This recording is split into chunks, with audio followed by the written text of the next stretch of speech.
Good afternoon. Let me welcome you to our August 18th Sunday School class, Sunday School lesson. We come to the fifth session in this group of lessons of More Than a Sidekick, Serving Alongside Others. And this is kind of an exceptional, different type of lesson today because they don't serve alongside each other. Today we'll be looking at Haman. And Haman, as you recall, is the bad guy in the book of Esther. And we'll be looking at in some detail. The point of the lesson today is whatever you do, do it with humility. And certainly that was not the case with Haman. It was all about him. It was his ego that was his destruction and his pride. Certainly we as followers of Christ, we need to be our absolute best. We need to take on humility. We need to take away self, and that's something in our Sunday school class on Sunday mornings. It seems like it comes up every week. Is this aspect of self? Self gets in our way to we're our own worst enemy. Our self gets us in the way of serving Christ as we should. Well, the book of Esther is a fascinating book. It's one of the most wonderful stories. The book itself is a story, perhaps in all Scripture. One of the interesting things about the book of Esther is the name of God is not mentioned in that book. I recall some commentator once said, even though God's name is not in the book, His hand is on every page, and that's a beautiful thing to see in the book of Esther, is how God is working behind the scenes, superimposing His will throughout this story. The book or the story includes four main characters. First of all, obviously Esther. The book is named after, is the heroine of the book. She also has the name Hadassah, which is her Hebrew name. Esther is the name that's given to her. This occurs while Israel is in captivity in Babylon. So she's given this other name as Esther. She's a young Jewish woman who, as we know, becomes queen of Persia. And that is again, it's God's hand that manipulates that and causes that to happen. A second key figure is Mordecai. Mordecai is her cousin. He's a Jewish man residing in Susa, which is a royal city in Babylon. He's a third generation descendant from a group of Jews that were taken captive by the Babylonians. So he's been there for this is third generation during the reign of Nebuchadnezzar. What's interesting, he's related to Esther by blood, but Esther's parents pass away, are no longer available, and he ends up adopting her. And I remember, I think it was a Sunday school lesson or some teaching series of lessons a number of years ago, and it highlighted this relationship of Mordecai and Esther as being this picture of adoption. And certainly we have adoption for myself, my wife and I, our son we adopted a lot of years ago, many years ago. But I think we also see the beautiful picture of adoption in the New Testament, in which when we accept Christ, we are adopted into God's family. So this aspect of adoption is a very important in this book as well as throughout Scripture. A third key character in this story is Xerxes, and some translations will call him Ahasuerus. I'll say Xerxes because I can pronounce it easier. He's the king. He's the king over this Babylonian section, and he's married to Vashti. It's kind of, in some ways he seems to be, has good traits, but also he's not all good. There's some aspects of Xerxes you have to kind of consider. The fourth character in this story is Haman. and Haman is the bad guy. He is full of himself. On page 114, it talks about, it said, introduce you to a fellow named Haman the Agagite. Not much known about his family background. Some say he came to a province in Persia named he came from a province in Persia named Agat, and therefore he's Agagite. Others believe he's a descendant of King Agag, the Amalekite. And that's what I've been taught, and that's what I kind of consider is probably, as you recall, King Agag, the Amalekite, and you'll probably be familiar, the Amalekites kind of happen up throughout the Old Testament. And God had told more than once for him to destroy the Amalekites. And the Amalekites, this remnant, and some suggested that Haman was perhaps one of the last remnants of the Amalekites. So he has this deep history of conflict with the Jewish people, and I think we'll see in this that it was true that there was hatred, that he hated the Jewish people. He wanted them completely destroyed. Well, this Haman is also, he becomes an official in the king's court. He's very ambitious. Some writers suggest that, as we'll see the things play out, that he was actually trying to get rid of the king and to take over that role. And I think that's maybe not, we don't know that for true, but it's certainly very likely. Well, we start off in chapter 1. I'll just summarize some of the book of Esther. In chapter 1, we see Xerxes and his wife at that time, the queen Vashti. Xerxes was having this big celebration that went on for several weeks, and there's a lot of wine, a lot of disorder occurring. At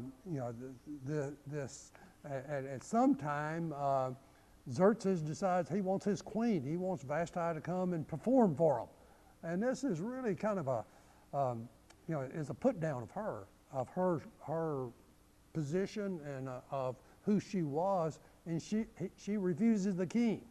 Now, it's one thing for a wife to refuse a husband, but it's a lot bigger thing for a queen to disobey the king. And as a result, he could have easily just had her killed at that time. But some of his people people around him told him, to say, well, just dispose of her and get you a new queen. So that's what he does. And so he gets rid of Vashti. And in chapter 2, we see that Esther, he ends up, they put out kind of a beauty contest from all over the region to young women came and tried out for this queen role of queen. Well, Esther ends up getting that role. At this time, he did not know, and apparently no one else in the court knew that she was a Jew. She was Jewish, but she is made queen, and then at the end of chapter 2, verses 19 through 23, there's kind of a parenthetical little few verses here, is that Mordecai somehow uncovers this conspiracy that some people were working to undo the king. And he ends up making this known to Esther, and Esther, they were wanting to assassinate King Xerxes, and Queen Esther reports it to the king, and as a result, this possible assassination is averted. And it gets recorded in a book of annals, and the king has it recorded there just as a reminder. So, like I said, it's kind of, it almost doesn't seem to be part of the question, part of the story. Let me read verses 22 and 23. But Mordecai found out about the plot and told Queen Esther, who in turn reported to the king, giving credit to Mordecai. And when the report was investigated and found to be true, the two officials were hanged on the gallows. All this was recorded in the book of annals in the presence of the king. So it's just, kind of put back on a back shelf. Now, and so that gets us to where our lesson starts today in chapter 3, verse 1. After these events, that's kind of after these things that occurred, King Xerxes honored Haman, son of Hammedatha, the Agagite, elevating him and giving him a seat of honor higher than all the other nobles. All of the royal officials at the king's gate knelt down and paid honor to Haman, for the king had commanded this concerning him. But, and here's where the conflict occurs, but Mordecai would not kneel down or pay honor. Then the royal officials at the king's gate asked Mordecai, why do you disobey the king's command? Day after day they spoke to him, but he refused to comply. Therefore they told Haman about this and to see whether Mordecai's behavior would be tolerated, for he had told them that he was a Jew. When Haman saw that Mordecai would not kneel down or pay him honor, he was enraged. Well, see, this conflict, it comes about when the king is honoring Haman. Now, it's not really indicated why he honored Haman. Apparently, Haman had kind of worked himself into this cabinet position and had done everything the king asked. He was apparently very good at what he did. And as a result of that, King Xerxes noticed him and wanted to honor him for his loyalty. Well, so he gives him this honor, and what he ends up doing is saying that everyone, everyone at that point, when the king came in presence, people would kneel down to him because he was king. Well, Xerxes says, okay, now everybody's got to also kneel down to Haman. Well, this apparently, we're not told, but it suggests that everyone honored Haman in this way except Mordecai. And, I think it's very interesting. Here's Mordecai. He's not the only Jewish person there, but he's the only one that would refuse to kneel down to Haman. His peers would come to him and he says, day after day, he says, apparently Haman didn't notice this at first. Mordecai's peers came to him day after day and says, they perhaps concerned about his well-being. He said, if you don't kneel down to Haman, you're going to get hung. You're going to get in big trouble. Finally, they go to Haman, and it's kind of curious. They go to Haman and say, and basically tells as a tattletale. He tells Haman that Mordecai is the only one, he's not kneeling down to you. Why would they do this? One writer suggests perhaps they were testing the parameters themselves, using Mordecai as the mechanism. Let's see how far the king and Haman will put up with disobedience. And so they were testing. Possibly they were looking for an opportunity to eliminate Mordecai. Mordecai had kind of worked himself up into an important position. If they get rid of Mordecai, they go up farther themselves. And possibly, and I think this is, to me, this is seems more likely that they were looking to gain favor with Haman for themselves. Now, we don't know these peers. I don't know that they were Jewish. I don't think they were, from what I can read. And so by putting down Mordecai in relationship to Haman, they raised themselves. That's very much of a human nature going on there. Anyway, whatever the exact reason, Haman up to this point had not personally observed Mordecai's defiance, but now it's made known to him. So he's got to do one or two things. He's got to say, well, that's okay. It's I can tolerate one person not bow to him, or he has to respond. And we see that he does respond. He didn't like the way he saw and what he saw, and reacted as people. He reacted with rage. He was filled with rage, or he was enraged. on page 115, top of the page, I thought made a good note. It says Haman had it all, but it wasn't enough. Boy, again, isn't that human nature? Sometimes we seem to have it all, but it's never enough. He would end up losing everything, including his life. He's dead and gone, but his spirit still lives on. From presidents to politicians, from pastors to people in the pew, so many are on the path of self-destruction, just like Haman.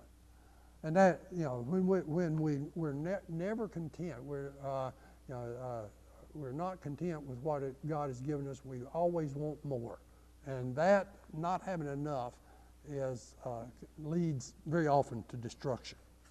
Well, verse 6, it says, "Yet having learned who Mordecai's people were, he scorned the idea of killing only Mordecai. Instead of Haman looked for a way to destroy all Mordecai's people, the Jews throughout the whole kingdom of Xerxes." So, killing Mordecai would have been simple enough. There's one person not bowing to him, so he gets rid of him, and problem solved.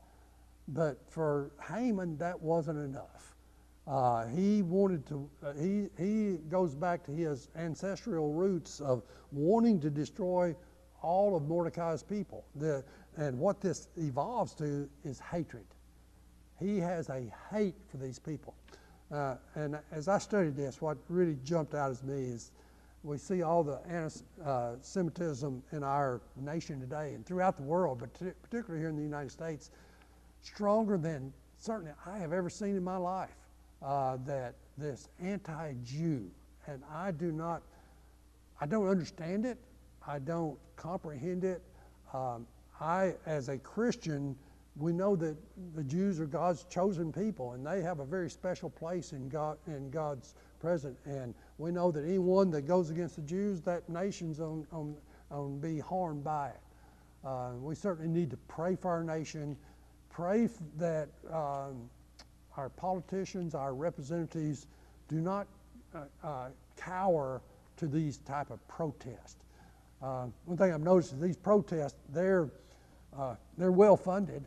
The signs they have are professionally made. This is not coming from the hearts of individuals. And many of them are, they're pro-Hamas, they're anti-Israel, and that's a very deadly road if our country goes down that way. We certainly need to pray for them.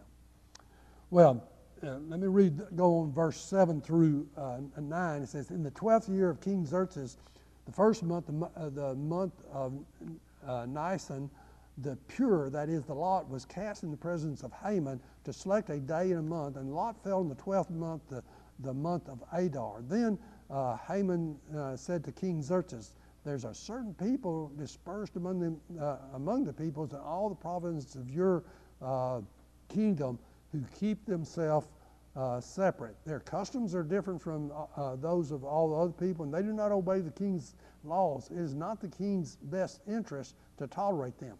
If it pleases the kingdom, let a decree be issued to destroy them, and I will give 10,000 talents of silver to the king's administrators for the royal treasury.'" So, Haman takes on this methodical approach. First of all, he determines the right time. There's two dates in this verse 7. The first was when the lots were going to be cast. The second it was the month in which the lot was to be carried out. And it turned out this lot was nearly a year in advance. When they basically chose a month and a day, and it was a year later, nearly a year later. It's interesting that there was time. God was certainly involved with the selecting of this time. This time was delayed so to give God, or give time for His plan to be carried out. So the first thing is the right time. The second one, Haman turned his attention in his methodical approach was to turn his attention to the king. appeals to the king's sense of pride. It says there's one group out there that will not bow to you. Now, he doesn't identify them as Jews. He just says there's one group of people scattered out throughout the province that are not obeying you, are not bowing down to me as you told them to. And he goes and says, it's in your interest. It's your best interest is to get rid of them. And then he says, if the king approves, if it pleases you, then we'll draw up a decree that will get rid of these people. This 300, this amount that it's indicated at 10,000 talents is about 375 tons of silver. That's a lot of silver, and this is what Haman himself is saying. He's willing to contribute to the treasury in order to get this done.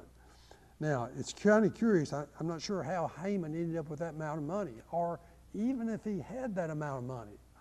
Perhaps he was just kind of suggesting that he would do it even if he had it.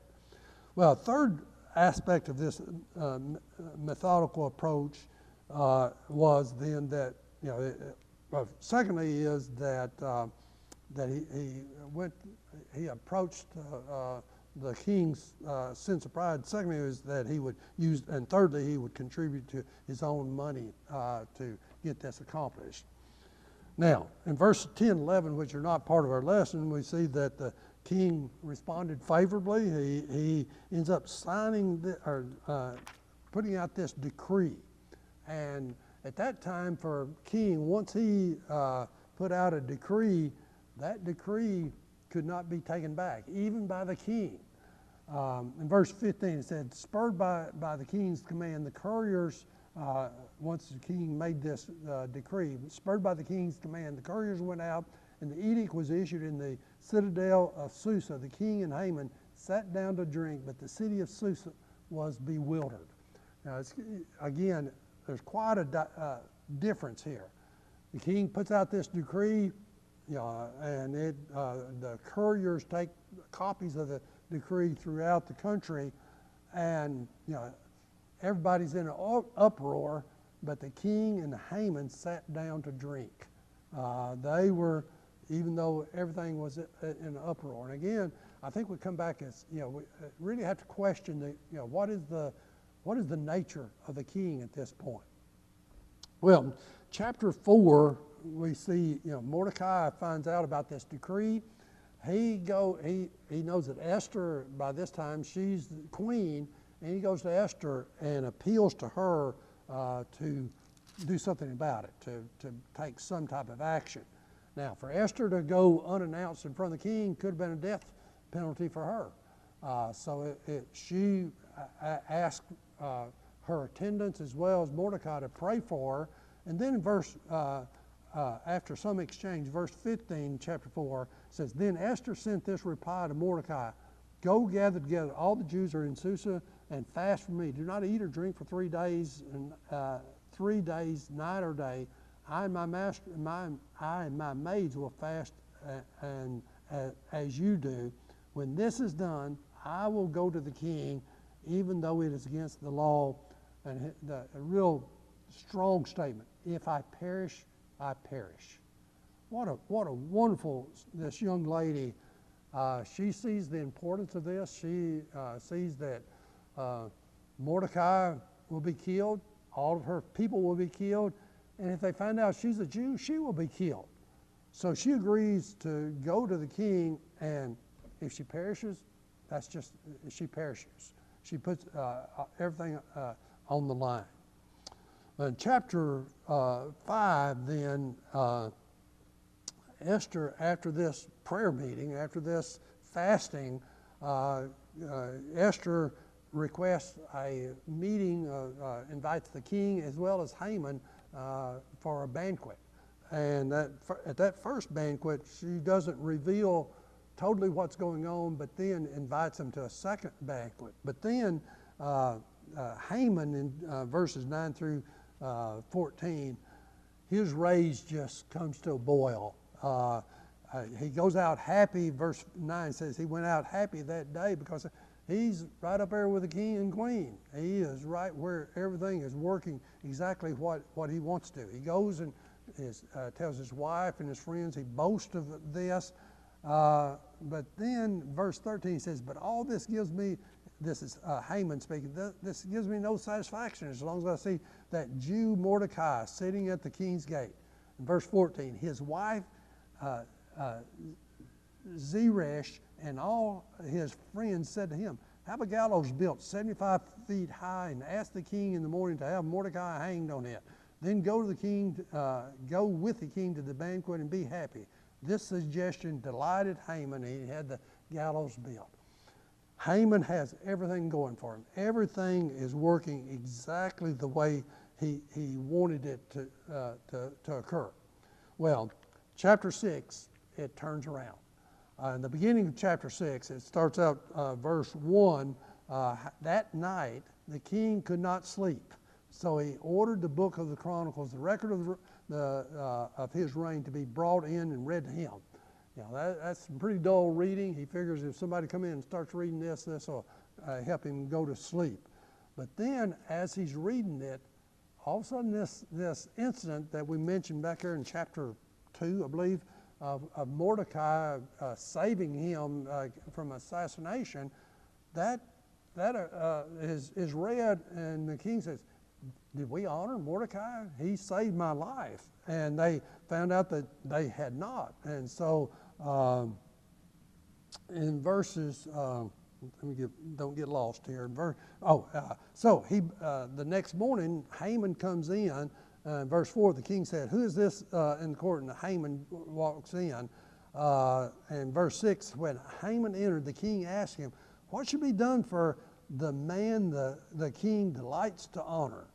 Now, I love that. Now, who does Haman think he thinks he's talking about himself. He thinks the king is talking about Haman. Now, Haman thought to himself, who is there that the king would rather honor than me? So he answered the king, for the man the king delights to honor, have him bring a royal robe a royal robe the king has worn, and a horse the king has ridden, one with a royal crest placed on his head. Then let the robe and the horse be entrusted to him, to one of the king's most noble princes. Let them robe the man the king delights to honor, and lead him on the horse through the city streets, proclaiming before him, this is the man. This is what is done for the man the king delights to honor. Well, pride just overwhelms Mordecai. He immediately thinks this honor is coming to him, and so he says, let's take the royal your robe, the ring, a royal crest. Let's put him right up top of the heap. And so we pick up then verse 10 in our text today. The king said, "Go at once," or hurry. The king commanded Haman, "Get the robe and the horse just as you have suggested." Now, if it stopped there, Haman was all smiles, but listen to the rest. As you have suggested, do it for Mordecai the Jew, who sits at the king's gate. Do not neglect anything you have recommended. You know, I love that verse because you see Haman all puffed up, and all of a sudden all the air goes out. Here he has set up this situation for Mordecai to be hanged, for all the other Jews to be killed. He's going to this royal banquet, and what happens? It all comes to naught. What he has done is to be honored. It's Mordecai taking that place. Then verses 11 through 14. So Haman got the robe and the horse. He robed Mordecai and led him on horseback through the city streets, proclaiming before him, "This is what is done for the king who for the man the king delights to honor." Don't you know that was just horrible in his mouth first to have to lead Mordecai, to honor Mordecai, and then have to spout this that he thought was going to be being said about him. Verse 12, afterward Mordecai returned to the king's gate, but Haman rushed home with his head covered in grief. And he told Zeresh, his wife, and all his friends, everything that had happened to him. His advisors and his wife Zeresh said to him, since Mordecai, before whom your downfall has started, is Jewish origin, you cannot stand against him. You will surely come to ruin. While they were still talking with him, the king's eunuchs arrived and hurried Haman away to the banquet Esther had prepared. So, here initially everything's going exactly the way Haman wanted to do. Then it all came to, it fell in that one verse. Then he goes to his wife and his friends, and this time they give him no support. They says, you made your own table, you don't have to sit at it. And while they're speaking to him, the eunuchs come and carry him to the banquet. And if you, it's not in chapter 7. Haman ends up exposing himself. The king ends up, he tries to get the queen to undo what's being done, and the last thing that happens, he gets a sack or something put over his head, and that's the last thing he sees. He's taken to the gallows. The last verse there says, the king said, hang him on it, so they hanged him. Haman on the gallows, he prepared for Mordecai. Then the king's fury subsided. So, Haman is hanged as a result of his own pride. In chapter 8, this edict was still in place. And so he could not rescind it. So they end up establishing, the king established another edict. In verse 11, the king's edict, this new edict, the king's edict granted the Jews in every city the right to assemble and protect themselves, to destroy and kill and annihilate any armed force of any nation or province that might attack them, and their women and their children to plunder the property of their enemies. So they got a second edict that allowed them to protect themselves, and basically what happened is when they were able to protect themselves, the first group of folks, they weren't that much adamant on killing the Jews, so they backed off to a large extent. And then verse 17, in every province and every city, wherever the edict of the king went, there was joy and gladness among the Jews, with feasting and celebration. And many people of other nationalities became Jews because fear of the Jews had seized them. All things work together for them to love the Lord. It completely turned around on Haman. Finally, in chapter 9, you see the triumph of the Jews, and then this verses 18, it talks about this Purim being celebrated. Purim is associated with the lot being cast for the day of them to be killed, and today that celebration is still, that feast is still celebrated by Jews today. So the lesson of this lesson is really simple. Don't be like Haman. Don't be so egotistical, pride-filled, conniving. Don't be a conniving manipulator driven by selfish desires with bent toward evil. And that so describes Haman. There's people like that in this world today. And the easy lesson is that we are not to be like them. What Haman did not realize, that he was planning to eliminate Mordecai and the Jews. At the same time, he was preparing for his own doom. And it comes down really that we're to live a sense of humility. How do we get that humility? Well, that last verse I read, it says, there was joy. And joy is an acronym of how we get a sense of humility. What is our priorities? Joy, Jesus, others, and you. If we get those three in line, then we will always looking out for the needs of others and looking to Jesus. And when we do that, we will have humility.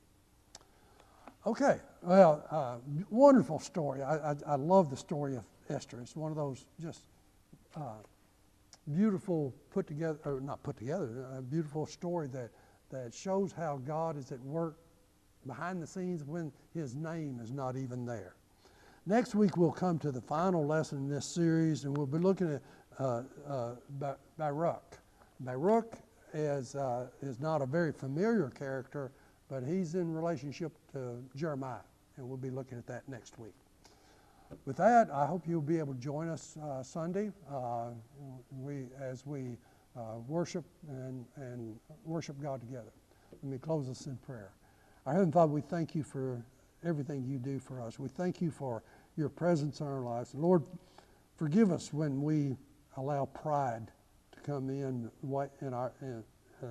our way and are not serving you as we should. Lord, we ask you to be with us, be with our church as we go forward, that we will always do exactly what you would have us do. Lord, we ask these things in your name. Amen.